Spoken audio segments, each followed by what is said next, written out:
السلام علیکم ورحمۃ اللہ وبرکاتہ۔ نحمدہ و نصلی علی رسول الکریم۔ ناظرین کرام، ہم جب غیر مقلدین سے یہ کہتے ہیں کہ آپ کا وجود انگریز کے دور سے پہلے نہیں ہے، آپ اللہ کے رسول کے دور سے چلے آ رہے ہو، ایسا نہیں ہے، آپ اس وقت سے چلے ہوئے نہیں آ رہے ہو، آپ بعد کی پیداوار ہو، آپ لوگ انگریز کے دور کی بعد کی پیداوار ہو۔ جب ہم یہ کہتے ہیں تو ناراض ہو جاتے ہیں کہ بھئی یہ تو غلط بات ہے، ہم تو شروع سے ہیں، ہم اول سے ہیں، ہم شروع سے چلے آ رہے ہیں، اس طرح کی باتیں کرتے ہیں نا۔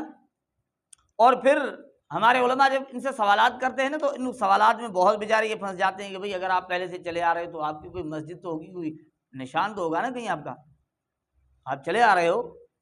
جب اسلام ابتدا سے آپ ہی وہی راستہ اختیار کیے ہوئے ہو تو آپ کا کوئی وجود، کوئی علامت، کوئی نشانی، کوئی ہوں گے نا، کچھ آثار نظر آئیں گے نا۔ کوئی مسجد کوئی ہے، کوئی مدرسہ، کوئی کتابیں لکھی ہوئی ہیں، کتابیں دور، کوئی قاعدہ بھی نہیں مل رہا بیچاروں کا۔ بہرحال تو وہ کیا کوشش کرتے ہیں، پھر وہ کوئی مساجد دکھاتے ہیں، آپ کو پتہ ہے وہ اس طرح کی کوشش، اس پر بھی ہم نے ویڈیوز بنائی ہیں بہت ساری۔ کوئی پرانی مسجد، اس پر ان کا کوئی قبضہ کہیں ہو گیا، پھر ان پر کوئی نام لکھ دیا مسجد اہل، دیکھو بھائی یہ مسجد اتنی پرانی ہے، مسجد اہل حدیث ہے، اور وہ لکھا، اس کے بعد اسے کوئی چند ماہ یا چند سال ہوئے ہیں وہ لکھائی کو، اور وہ کہتے ہیں ہم بھائی بہت پرانے دور کے ہیں۔ بہرحال اس طرح کی وہ بیچارے کوشش کرتے ہیں۔ لیکن آج ہم آپ کو جو بات بتانے والے ہیں، بڑی زبردست بات ہے، وہ یہ ہے کہ دیکھیں، ایک تو ہم کہتے ہیں کہ انگریز کے دور سے پہلے نہیں ہیں، اللہ کے رسول کے دور سے یہ چلے ہوئے نہیں آ رہے، ایک تو یہ ہم کہتے ہیں، اس پر وہ ناراض ہوتے ہیں۔ دوسری بات یہ کہ غیر مقلد خود بتائے اور اس کی بات سے یہ پوری وضاحت ہو جائے کہ غیر مقلدین ابتدا سے چلے ہوئے نہیں آ رہے، یہ بعد کی پیداوار ہیں، تو بات تو ختم ہو جاتی ہے نا۔ اب غیر مقلدین گفتگو کر رہا ہو، اس کی گفتگو ہی سے یہ پتہ چلے کہ یہ ٹولہ، یہ فرقہ، یہ گروہ جسے ہم کہتے ہیں انگریز کے دور کی بعد کی پیداوار ہے، کیونکہ انگریز کے دور سے پہلے ان کی کوئی کتب نہیں مل رہی، کوئی مدرسہ نہیں مل رہا، کوئی دستگاہ، کوئی مسجد نہیں مل رہی، اور انگریز کے دور کے بعد اس کی وہی اخبارات مل جاتی ہیں اور ڈائجسٹ مل جاتی ہیں، پتہ نہیں، اور کتابیں بھی مل جاتی ہیں انگریز کے دور کے بعد۔ پہلے ان کا وجود نہیں، پہلے اور جو ہے نا دینی جماعتیں ہیں، ان کی کتب موجود ہیں، ان کی دینی خدمات موجود ہیں، ان کی مساجد و مدارس موجود ہیں، یہ کہاں ہے؟ یہ تو ہم کہتے ہیں، تو وہ کہتے ہیں نہیں آپ غلط کہتے ہو، ہم تو بھائی اصل سے نہیں کٹے ہیں، اصل ہم پہلے سے چلے آ رہے ہیں۔ لیکن غیر مقلد جو بات کر رہا ہے اس سے پوری واضح بات ہو جاتی ہے کہ یہ اس دور تھے ہی نہیں، موجود ہی نہیں تھے۔ آپ سنیں اور سن کر پھر خود فیصلہ کریں کہ بھائی آپ پھر دائیں بائیں دیکھیں کہ جو غیر مقلد گفتگو کر رہا ہے وہاں دائیں بائیں آپ نظر گھما کر دیکھیں کہ غیر مقلد کا کوئی وجود نظر آتا ہے۔ چلو سن لیجئے ان کے جرجیس انصاری کو۔ پہلے کیا ہوتا تھا خانہ کعبہ میں؟ لوگ کہتے تھے چار امام، چاروں برحق، سب صحیح ہے، تو حنفی امام آتا تھا اور اذان دیتا تھا، اللہ اکبر اللہ اکبر، اذان دینے کے بعد لا الہ الا اللہ کہنے کے بعد مائک میں اعلان ہوتا تھا یہ حنفی مسلک کی نماز ہے، کوئی شافعی نماز پڑھنے کے لیے نہ آئے۔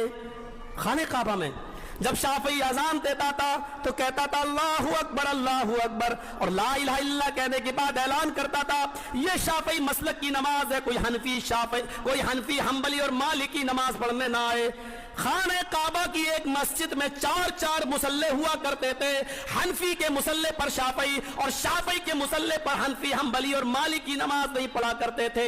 چار اذانیں ہوا کرتی تھی، لوگوں کو بڑی تکلیف ہوا کرتی تھی، یہ اذان حنفیوں کی ہے، شافعی کی، مالکی کی، حنبلی کی، اس کے پیچھے انہی کی نماز ہوگی، ہماری نماز نہیں ہوگی۔ اللہ غریق رحمت فرمائے شاہ سعود خاندان کے اوپر، جب وہ آئے جن کے نام پر سعودیہ عرب کا نام پڑتا ہے، اس خاندان پر اللہ رحم فرمائے، انہوں نے چاروں مسلوں کو ختم کر کے صرف ایک مسلح ابراہیمی قائم رکھا، جہاں حضرت ابراہیم علیہ السلام نے نماز پڑھائی تھی، اور جہاں اللہ نے ان کو پوری قوم کا امام قرار دیا تھا، اور فرمایا اب ایک ہی امام سعودی گورنمنٹ کا رہے گا اور اس کے پیچھے سب کو نماز پڑھنا پڑے گی، اماموں شافعیوں کو بھی، حنفیوں کو بھی، مالکیوں کو بھی، حنبلیوں کو بھی۔ میرے بھائیوں، اب ناظرین اکرام دیکھیں، جرجیس انصاری نے بات کہی کہ خانہ کعبہ میں چار مصلے تھے، تو جب چار مصلے تھے کہتا ہے حنفی اذان دیتا اور اعلان کرتا کہ بھائی حناف کی نماز ہے، ان کے پیچھے اور کوئی مسلک والا نہ آئے۔ ہو گیا نا، بات سمجھ میں آ گئی؟ اب نماز کس کی چل رہی ہے؟ حنفیوں کی چل رہی ہے، پیچھے کون ہے؟ سارے حنفی ہیں، ٹھیک ہے۔ مصلے کتنے ہیں؟ مصلے چار ہیں، اب حنفیوں کی شروع ہوگی نماز، یہ جو کہہ رہے ہیں جرجیس اس کے مطابق۔ اب کہتے ہیں شافعی کوئی آ جاتا اذان دیتا، کہتا کہ یہ شافعیوں کی نماز ہے، پیچھے کوئی اور حنفی مالکی حنبلی نہ آئے، ٹھیک ہے۔ اب یہ نماز کس کی چل رہی ہے؟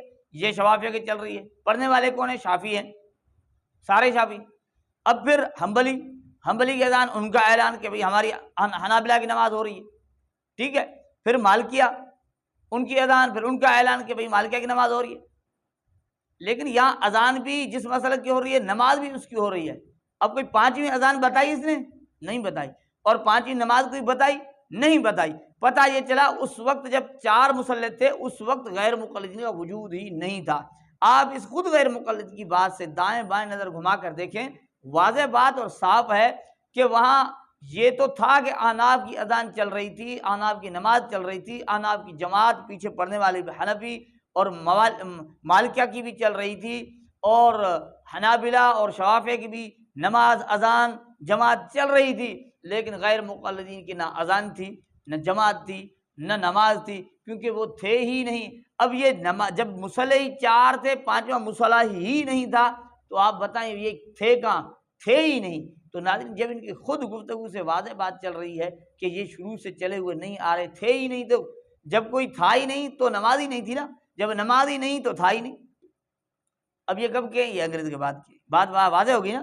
اب انگریز کے بعد کے جس طرح یہ جماعت المسلمین والے ابھی تیار ہوئے، کہتے ہیں کہ بھئی ہم اس وقت سے، جب اللہ کے رسول کے دور سے، بھائی کیوں؟ اللہ نے نام رکھا ہے نا، وہ سماکم المسلمین، ہم وہی مسلمین ہیں، اس وقت سے چلے آ رہے ہیں۔ اہل قرآن کہتے ہیں کہ ہم اہل قرآن شروع سے چلے آ رہے ہیں، کیونکہ قرآن سے نہیں کٹے، ہے نا، ہم قرآن کو مانیں، جب سے قرآن ہے اس وقت سے اہل قرآن ہے۔ سمجھ میں آ گئی؟ اور یہی دعویٰ انجینئر علی مرزا، جس سے وہ مقولہ مشہور ہے کہ جمعہ 8 دن نہیں ہوئے نا انجینئر علی مرزا کو، وہ بھی کہتا ہے کہ ہم بھائی ابتدا سے ہیں، کیونکہ قرآن و حدیث کو تو فالو ہم کر رہے ہیں۔ سمجھ میں آ گئی بات؟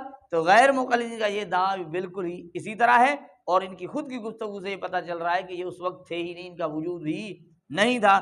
اللہ جل جلالہ ہمیں ان کی حقیقت کو سمجھنے کی توفیق عطا فرمائے۔ یہ ہے حقیقت۔